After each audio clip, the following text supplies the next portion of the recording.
সদায় সদায় আমি জানো জীয়াই থাকিম এই দুনিয়াত, এই জগতত নিশ্চয় নাথাকোঁ। তো আমি যেতিয়া জন্ম লওঁ, জন্মৰ লগতে কিন্তু উপজীয় মৃত্যু, হয়নে নহয় আইসকল? অকণ অকণ মাজে মাজে উত্তৰ দিব, ভাল লাগিব। বাপসকল, যদি কিবা কাৰণত ভুলো হয় আপোনালোকে শুধৰাই দিব, আৰু যদি প্ৰশ্ন দুই এটা কৰি ভাল লাগিব। তো যেতিয়া জন্মৰ লগতে উপজীয় মৃত্যু, কিন্তু কোনেও কেতিয়াও মৃত্যুটো যে মোৰ আহিব এইটো কোনেও কেতিয়াও ঘুণাক্ষৰেও নাভাবে। আৰু তাৰ কাৰণত আমি এটাৰ পিছত এটা বেয়া কৰ্ম কৰি গৈ থাকিব পাৰোঁ। অৱশেষত কি হয়, আমাৰ পাপৰ পুঁজি হৈ যায়, আৰু এদিন আমাৰ মৃত্যু হয়। আৰু যিদিনা মৃত্যু হ'ব সেইদিনা কি হ'ব?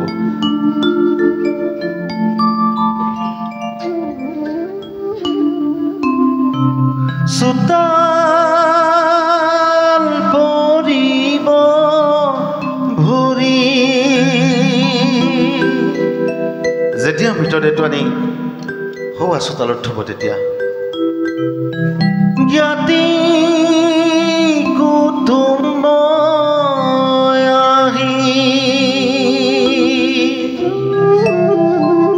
সমস্ত জ্ঞাতি কুটুম্ব বন্ধু বান্ধৱ আহি চোতালত ভৰি পৰিব। আৰু সেইদিনা যিদিনা জীৱ আত্মা ল'ব যে বিদায়,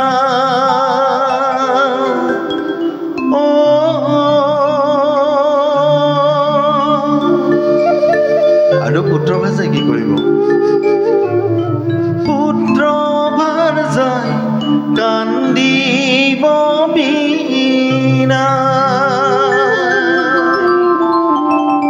যেতিয়া আমি জীৱনটো লৈ আছিলোঁ, ইমান কষ্ট কৰি, ইমান মাটিৰ কপালৰ ঘাম মাটিত পেলাই অৰি দিন নিশা কষ্ট কৰি আমি উপাৰ্জন কৰিছিলোঁ টকা, ধন সম্পত্তি, গয়না সমস্তবোৰ। আমি ধুনীয়া ধুনীয়া দামী কাপোৰ পিন্ধি আছিলোঁ, দামী অলংকাৰ পিন্ধি আছিলোঁ, কিন্তু কি হ'ব?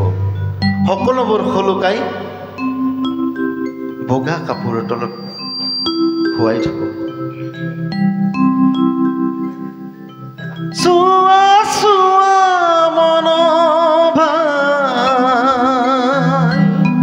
হে ভাইহঁত চাওক ভেলৰ কি যে বিলাই। ইমান দপদপৈ থকা সেই মানুহজনৰ অৱস্থাটো চাওক, বগা কাপোৰৰ থব যে খোৱা, এয়াই হ'ল জীৱন। আৰু ইয়াকে লৈ আমি আহিছিলোঁ মায়া বজাৰলৈ, লৈ যাম বাকী কেলৈনো আহিলা।